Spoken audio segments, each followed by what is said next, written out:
Língua Portuguesa. Redação. Livro A. Lição 4. Aula 2. Olá a todos! Então, sua mãe acreditou que o dever de casa era de verdade? Deve ter sido uma surpresa, não é mesmo? Será que ela acha que a professora está pensando que vocês ainda estão na pré-escola? Todo mundo brinca. Brincar não é só para crianças. É uma forma da gente lidar com a vida, com as situações. Os poetas brincam com as palavras. Os pais brincam com os filhos. Os avós brincam com os netos. E os adultos? Os adultos também não se divertem? Nos esportes, nos joguinhos. Então, vamos brincar como no nosso dever de casa? Dever de casa. Brinquedos e brincadeiras. Essas palavras têm o mesmo sentido, mas geralmente nós chamamos os objetos de brinquedo. As brincadeiras são as atividades que nós fazemos, que podem utilizar objetos. Uma corrida pode ser uma brincadeira, mas não precisa ter nenhum objeto. E você? Organizou sua lista? Vamos ver então as brincadeiras e os brinquedos que o Alfa e o Beto listaram. Vamos ver? Eu vou ler a lista do Alfa: peteca, boliche, patins, skate, perna de pau, totó, peças de montar, quebra-cabeça, joguinho de computador, futebol. Agora vamos ver a lista do Beto. Vou ler: bola de gude, argola, andar de bicicleta, soltar pipa, joguinho de computador, ping-pong, futebol de botão, ludo, jogo de vareta, futebol. Que interessante, meninos! Só o futebol aparece nas duas. Não, peraí, tem outro, sim. Joguinho de computador também. É que a gente combinou, professora. A gente fez o dever junto. Foi legal. A gente fez a lista de tudo que a gente costuma brincar e depois dividiu. Foi boa ideia, meninos. E assim, a gente tem mais jogos para conhecer. Vamos ver então o que esses jogos têm em comum. Em que eles são iguais? Em que eles são diferentes? Vamos pensar em cada jogo. Vamos dizer qual a principal característica do brinquedo ou da brincadeira. Se rodam, rolam, se andam, se pulam, se voam. Parados. Se ficam parados.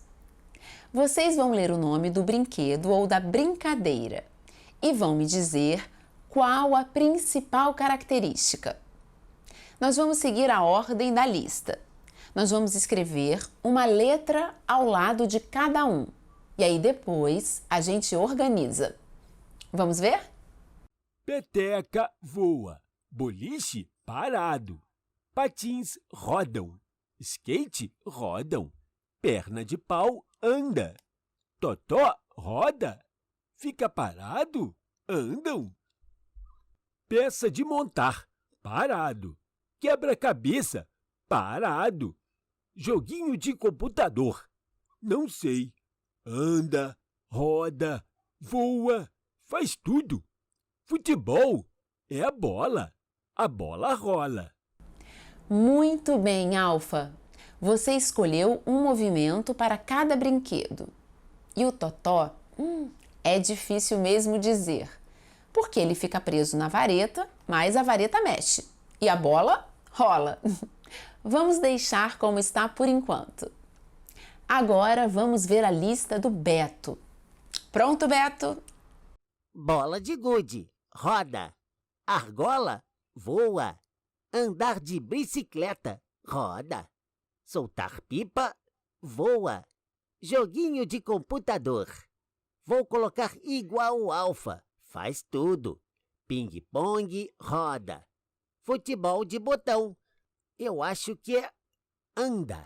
A gente aperta e o jogador anda. Anda. Ludo, parado. Jogo de vareta. Esse é difícil, mas a vareta fica parada. Parado. Futebol, rola, roda. Vamos organizar esta lista de acordo com os movimentos? Vamos ver como ela fica? Eu vou acrescentar uma linha para o faz tudo. Vamos organizar a lista? Rodam, rolam.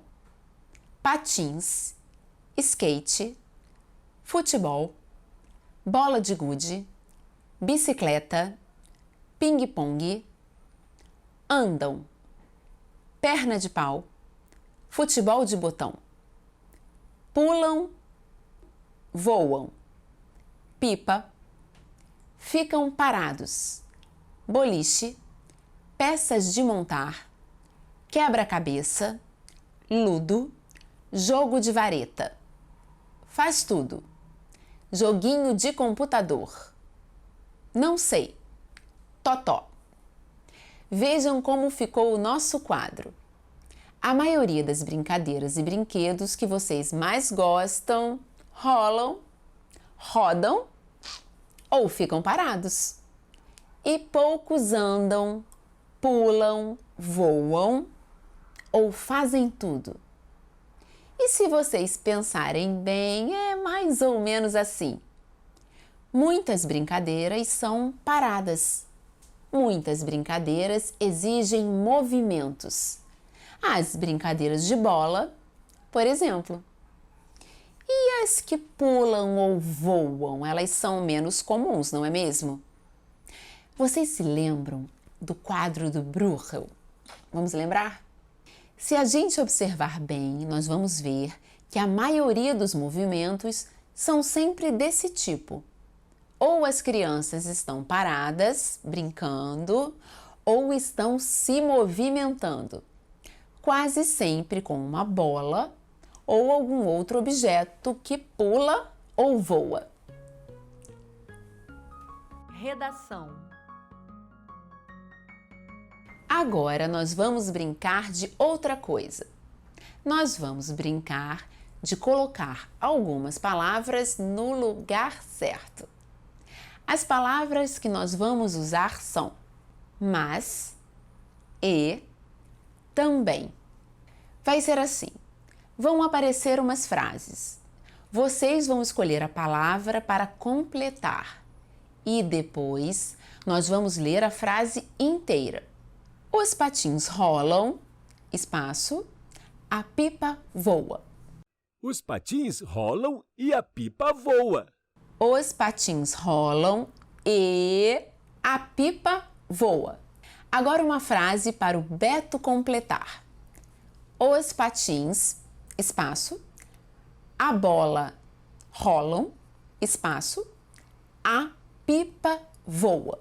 Os patins e a bola rolam, mas a pipa voa. Os patins e a bola rolam, mas a pipa voa. Alfa, esta aqui é para você completar. Preste atenção.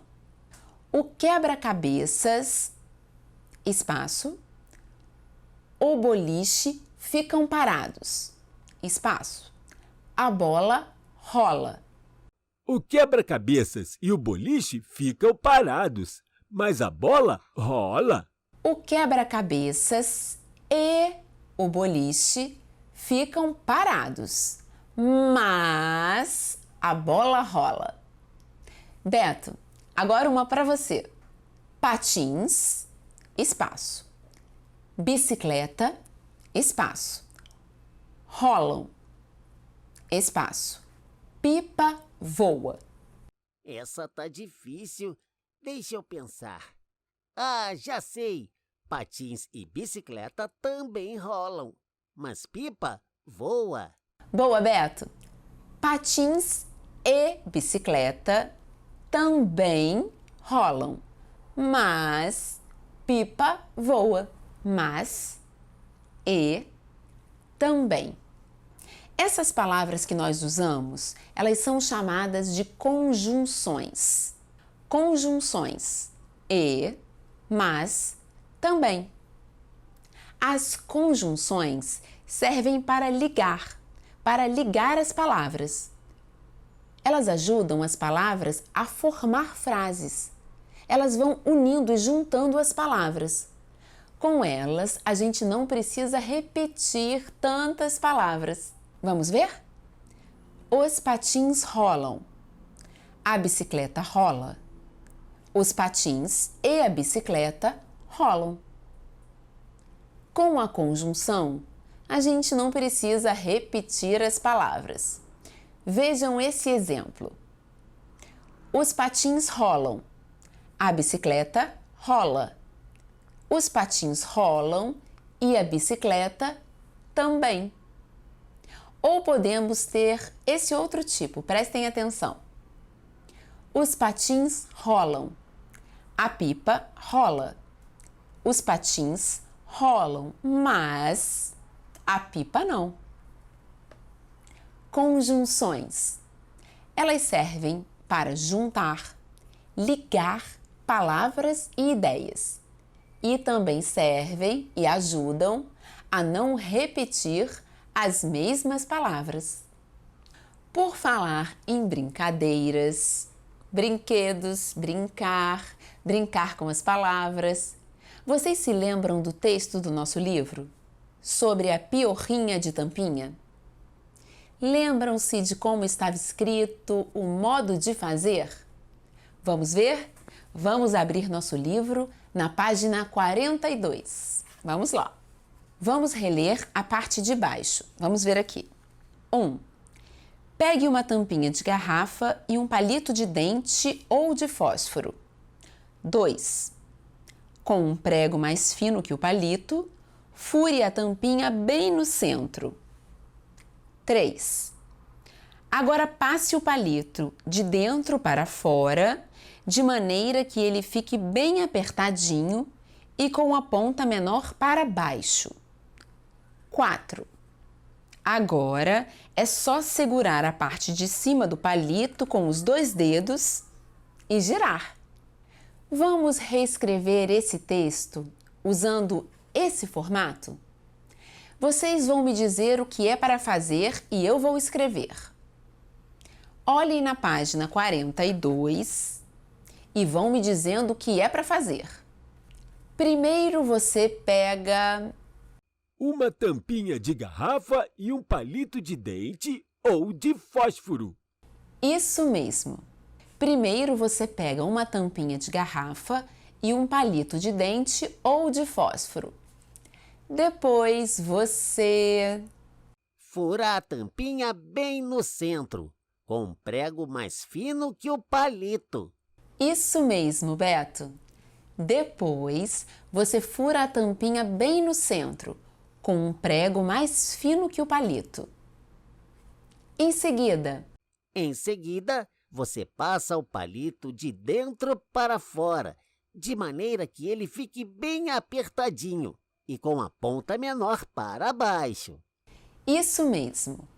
Em seguida, você passa o palito de dentro para fora, de maneira que ele fique bem apertadinho e com a ponta menor para baixo. Finalmente, você segura a parte de cima do palito com os 2 dedos e gira. Muito bem, Beto. Finalmente, você segura a parte de cima do palito com os 2 dedos e gira. Primeiro, você pega uma tampinha de garrafa e um palito de dente ou de fósforo. Depois, você fura a tampinha bem no centro com um prego mais fino que o palito. Em seguida, você passa o palito de dentro para fora, de maneira que ele fique bem apertadinho e com a ponta menor para baixo. Finalmente, você segura a parte de cima do palito com os 2 dedos e gira. Vocês repararam como ficou diferente do texto do Adelcim? No livro de vocês, na página 42. A instrução aqui está escrita de maneira bem informal. Cada passo ele descreve de uma maneira diferente. Pegue com um prego, agora passe, agora é só segurar. Essa é uma maneira informal de escrever. Ele aqui está escrevendo para crianças. Nós hoje aprendemos a escrever de maneira um pouco mais formal. Primeiro, depois, em seguida, finalmente. Essas palavras que nós usamos se chamam advérbios. São advérbios de tempo. Elas indicam o tempo e a ordem, a sequência. É mais formal dizer assim do que dizer agora, como está aqui no texto do Adelcim. Mas eu disse também que era apenas um pouco mais formal. Só um pouco mais. O que está informal assim no texto que nós escrevemos, vocês sabem? Você saberia dizer? E você em casa? Quer dar uma ajudinha? Você pega, você fura. Isso mesmo, Alfa. Essa é uma maneira informal. E como seria a maneira formal? Beto, alguma ideia? Nenhuma ideia. Mas e se eu der uma ajudinha? Aceito. Imperativo. Como é, professora? Imperativo. Ouça, entenda, preste atenção. Caiu a ficha. Muito bem, Beto, você entendeu tudo direitinho. Para o texto ficar mais formal, nós precisamos tirar essas marcas da informalidade. No texto do Adelcim era a palavra agora. Agora passe. Agora é só segurar. Isso é uma maneira informal, porque parece que nós estamos assim, falando, conversando. E também é informal dizer você fura, você passa. É como se você estivesse assim ao lado da pessoa, explicando, conversando com ela. Já o nosso texto que nós fizemos ficou mais formal, ficou mais elegante. Resumo da aula. Mas já está acabando a aula, professora? Não, Beto, mas hoje nós aprendemos muita coisa. Nós aprendemos muita coisa importante. Eu vou resumir enquanto as ideias estão assim, ó, fresquinhas na cabeça.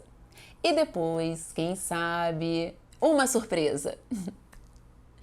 Nessa lição, nós aprendemos muita coisa importante. Eu vou falar só das principais. Brinquedos são antigos.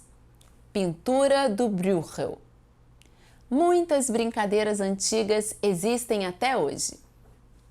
Há brinquedos de todos os tipos e para todos os gostos.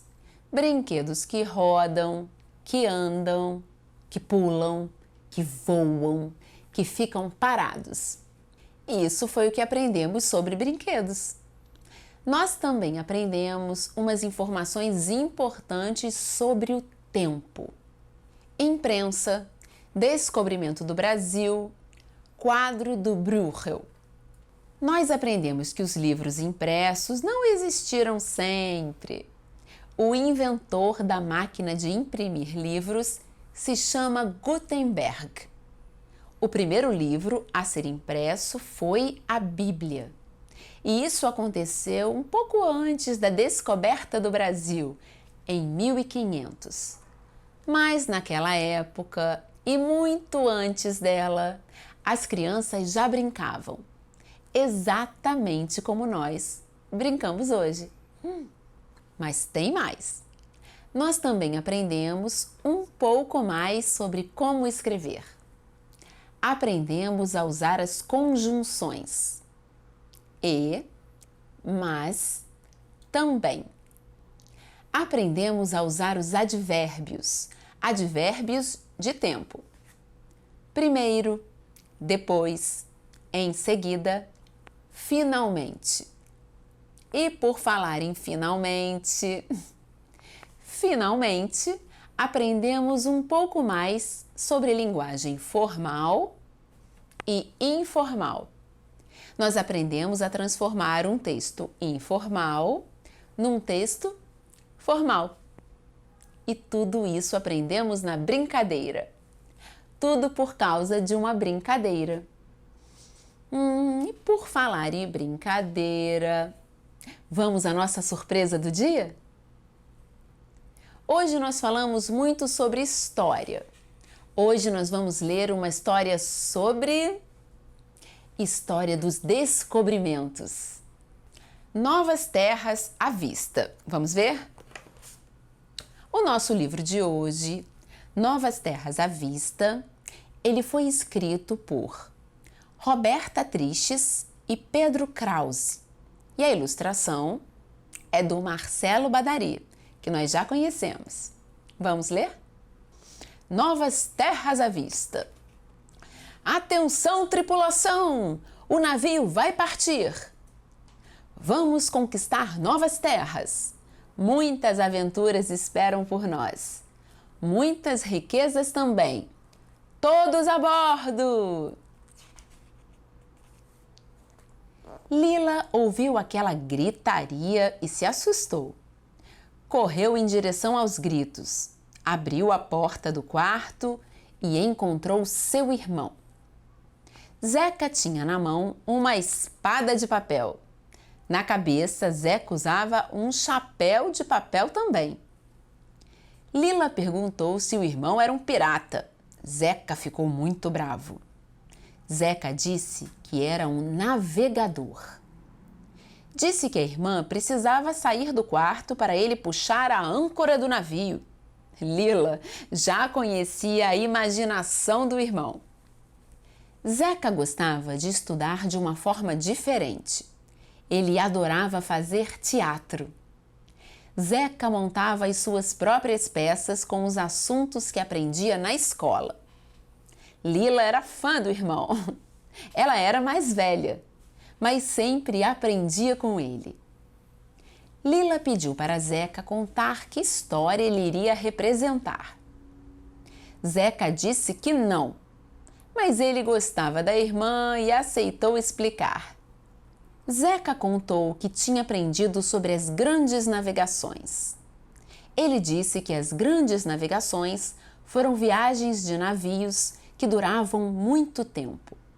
Disse que essas viagens aconteceram de verdade há cerca de 500 ou 600 anos. 500 ou 600 anos? Foi exatamente na época que nós estávamos falando hoje. Estávamos falando dessa época, vocês se lembram? Do século XV e do século XVI. Há mais de 500 anos. Era um tempo em que o mapa do mundo era diferente do de hoje em dia. Era preciso muita coragem para viajar assim. Quem entrava no navio nunca tinha certeza se um dia conseguiria voltar. Zeca gostava da coragem dos navegadores. Também gostava da ideia de encontrar novas terras. Zeca disse que foi Portugal que começou com as grandes navegações. Na sua peça, Zeca era um, ou mais de um, navegador português. Ele estava pronto para sair de Portugal. Seu plano era seguir pelo Oceano Atlântico, dar a volta na África e chegar até a Ásia. Lila olhou para o globo terrestre e imaginou aquele caminho. Primeiro, ela perguntou o que Zeca queria fazer na Ásia. Depois, ela quis saber por que ele ia dar uma volta tão grande para chegar lá. Zeca explicou que o navegador precisava comprar cravo, canela, pimenta do reino, tecidos de seda, louças e perfumes na Ásia. Ele disse que Portugal não tinha esses produtos e que pagava muito caro por eles.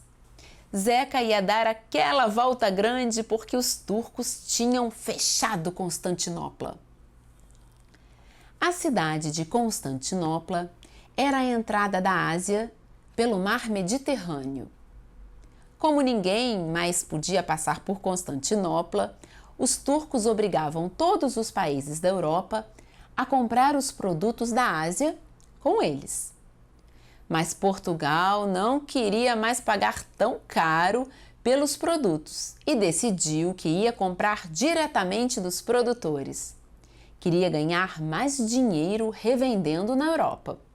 Os países que produziam cravo, canela, pimenta do reino, tecidos de seda, louças e perfumes eram a Índia, a China e o Japão. Mas os portugueses chamavam todos de um nome só: Índias. Lila percebeu que seu irmão navegador queria encontrar um novo caminho para as Índias. Ela acertou em cheio e ele estava pronto para enfrentar o Oceano Atlântico. Os navegadores da época morriam de medo do Oceano Atlântico. Chamavam o Atlântico de Mar Tenebroso. Havia a lenda de que havia monstros no Mar Tenebroso. Os monstros devoravam as embarcações e os tripulantes. Mas era o medo que fazia as pessoas criarem histórias. Os navegadores portugueses queriam vencer o medo e chegar às Índias. Os portugueses precisavam de embarcações mais fortes para enfrentar o mar desconhecido. Inventaram as caravelas. As caravelas eram embarcações fortes e de luxo para a época. O que elas tinham de mais especial eram as velas. As velas ajudavam a aproveitar o vento para navegar mais depressa. As caravelas também tinham porões enormes. Dava para carregar muitos produtos. Zeca disse que os porões das caravelas serviriam também para carregar ouro e prata. Portugal queria trazer ouro e prata de novas terras para fabricar moedas. Sem moedas, não havia compra e venda de produtos. Sem moedas, também não havia como pagar impostos ao rei. Os comerciantes e o rei ajudaram a construir as caravelas, porque queriam que Portugal e eles ficassem mais ricos. Zeca disse que os navegadores tinham muitos perigos a enfrentar: as ondas do mar, as tempestades, o medo dos monstros e os ataques de piratas. Havia muitas histórias de navios piratas que atacavam embarcações. Os piratas eram os ladrões dos mares. Às vezes, eram mandados por outros países. Enquanto falava dos piratas, Zeca lutava com o vento. Mexia sua espada de papel para um lado e para o outro. Lila achava engraçado o jeito de artista do irmão. Zeca já tinha esquecido que não ia mostrar o seu teatro para Lila. Ele fez da cama a sua caravela e gritou: "Levantar âncora! A caravela portuguesa vai partir!" Lila disse ao irmão que vinha muita gente nas caravelas que Portugal mandava. Vinham padres para fazer os índios se tornarem católicos. Vinham representantes do governo de Portugal para tomar conta da colônia para o rei. E vinham muitos portugueses morar na colônia em troca de terra para as suas famílias. Foi assim que Portugal foi se tornando dono do Brasil. E então, gostaram desse livro? Vocês viram quanta coisa aconteceu no mundo naquela época? As crianças brincando como sempre brincaram. Mas os adultos também tinham suas fantasias, sua imaginação. E foi assim que eles foram descobrindo novas terras, novos mundos. E é por isso que hoje nós estamos aqui. É por isso que hoje nós falamos português. E a cada dia a gente aprende um pouquinho mais sobre a nossa língua portuguesa. Não é mesmo? É isso aí. Até a próxima!